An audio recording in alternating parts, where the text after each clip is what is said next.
What is up, guys? Julien here, the French winemaking guy who makes wine videos here on YouTube. Yes, wine videos. And we are looking at how to pronounce the name of some of the best wines in the German classification system.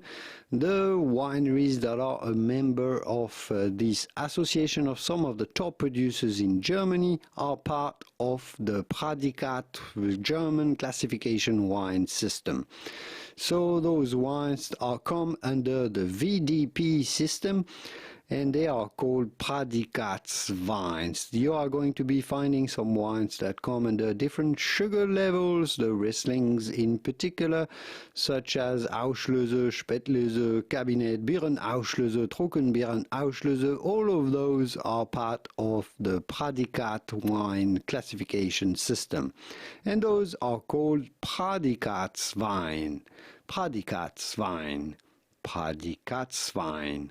Prädikatswein. If you want to learn more about German wines, here are many more videos about it. Have a look around my YouTube channel. Plenty to watch, plenty to learn here. I will see you soon in the wonderful world of wine. Au revoir. Bye-bye.